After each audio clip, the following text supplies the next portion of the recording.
Gelombang PHK di sektor teknologi kembali mengguncang industri global. Sektor yang selama ini menjadi lambang inovasi kini kembali bergulir dalam siklus efisiensi. Dari Amazon hingga Microsoft, dari Intel sampai Meta, satu persatu. Raksasa teknologi terpaksa merumahkan ribuan karyawannya. Dan ironisnya, semua ini terjadi di saat industri sedang memasuki era kecerdasan buatan yang digadang-gadang sebagai babak baru produktivitas manusia. Namun di balik narasi AI yang menjanjikan, data berbicara lain. Berdasarkan layoffs.fyi, sepanjang 2025 sudah ada 218 perusahaan teknologi di Amerika Serikat yang melakukan pemutusan hubungan kerja terhadap 112.732 karyawan. Dan angka ini membuktikan satu hal, industri yang menggerakkan dunia tak selalu mampu menjaga keseimbangan di dalam dirinya sendiri. Selengkapnya kita akan ulas bersama dalam Raksasa Teknologi Berguguran di Era AI. Gelombang PHK di sektor teknologi ternyata belum juga mereda. Kalau kita lihat di sini datanya, sejak tahun 2024 layoffs.fyi ini mencatat sedikitnya sebanyak 34.000 orang pekerja teknologi di Amerika Serikat ini telah terdampak hanya dalam bulan Januari. Nah, setelahnya angka PHK bergeser namun ternyata tetap tinggi di sekitar 22.000. Kemudian 25.000 orang juga tercatat terkena PHK di bulan Juli dan 24.000-nya lagi tercatat pada April tahun 2025. Sementara kalau kita lihat di sini hingga Oktober 2025 tercatat hampir 18.000 orang yang terkena PHK atau pekerja teknologi yang kembali kehilangan pekerjaan mereka. Nah, pola-pola ini menunjukkan setiap kuartal ini selalu diakhiri dengan lonjakan PHK baru yang mencerminkan adanya tekanan struktural yang ternyata belum teratasi. Di antara ratusan perusahaan, Amazon ini ternyata menjadi salah satu pemicu terbesar fase terkini gelombang PHK. Dalam pesan internal yang dikirim Selasa 28 Oktober lalu, CEO Amazon mengumumkan ada pengurangan sekitar 14.000 peran kerja korporat. Langkah ini dilakukan karena sebagai bagian dari penyesuaian organisasi dan juga efisiensi struktural saat perusahaan mulai memfokuskan sumber daya pada otomatisasi dan juga sistem berbasis AI. Karyawan terdampak diberi pilihan mencari peran baru di dalam perusahaan atau menerima pesangon dan tunjangan kesehatan. Situasi yang pernah terjadi juga di era pandemi, hanya saja kini bungkusnya adalah transformasi digital. Situasi tidak berbeda ternyata di Microsoft.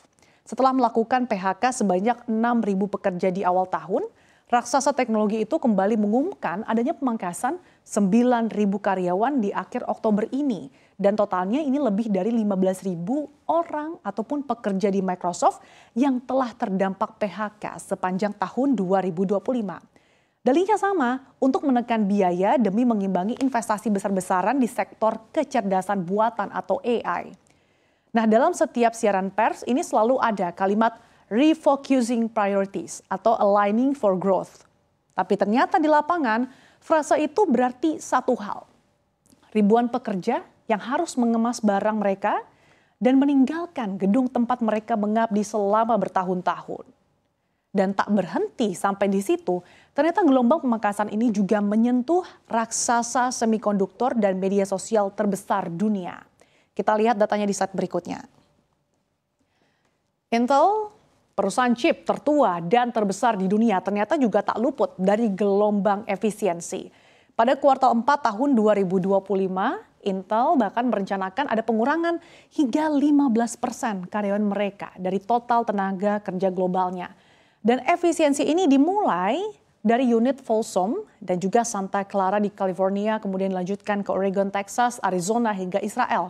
Targetnya jumlah karyawan Intel ini susut menjadi 75.000 orang di akhir tahun atau turun sekitar 24.000 dibandingkan tahun 2024. Kemudian ada juga Meta yang sebelumnya ini menjadi simbol kebangkitan era AI, ternyata juga melakukan langkah serupa. 600 karyawan mereka terdampak mayoritas di divisi kecerdasan buatan.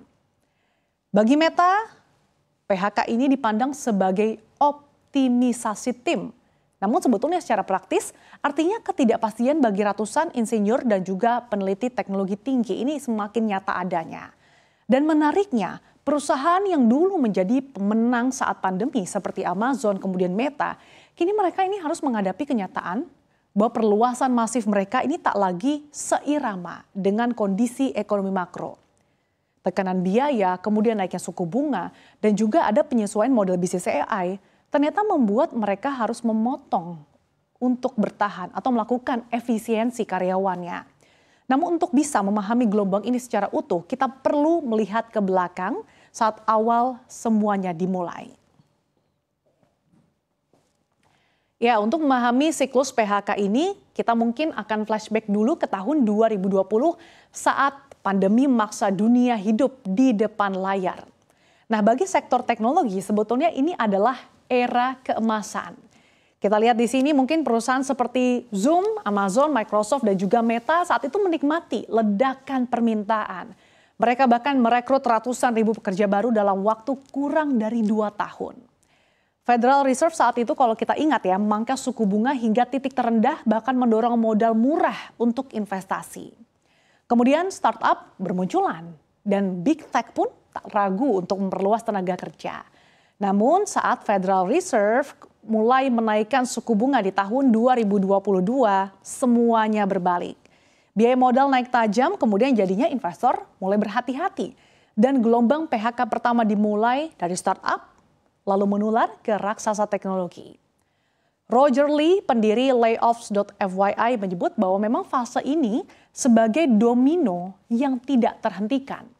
Pada tahun 2022-2023 PHK terjadi secara beruntun di Meta, Google, Tesla, PayPal, eBay, Accenture, dan masih banyak lagi. Nah bedanya kalau dulu itu dipicu karena memang adanya penurunan permintaan. Tapi kini penyesuaiannya dipicu oleh AI itself. Teknologi yang diciptakan untuk meningkatkan efisiensi, tapi secara tidak langsung ternyata mengurangi kebutuhan manusia. Nah, disinilah paradoks era baru dimulai. Ketika teknologi yang diciptakan untuk membantu, mulai menggantikan peran manusia itu sendiri. Era AI ternyata membawa paradoks. Di satu sisi perusahaan teknologi ini meningkatkan investasi dalam otomatisasi dan juga model kecerdasan buatan. Tapi di sisi lain, teknologi yang mereka ciptakan untuk meningkatkan efisiensi itu sendiri berujung menggantikan peran pekerjaan manusia. Dalam laporan Bloomberg, sejumlah perusahaan menyatakan AI dapat menyelesaikan tugas administrasi dan coding bahkan hingga lebih dari 40%. Artinya apa? Kebutuhan sumber daya manusia ini turun dramatis.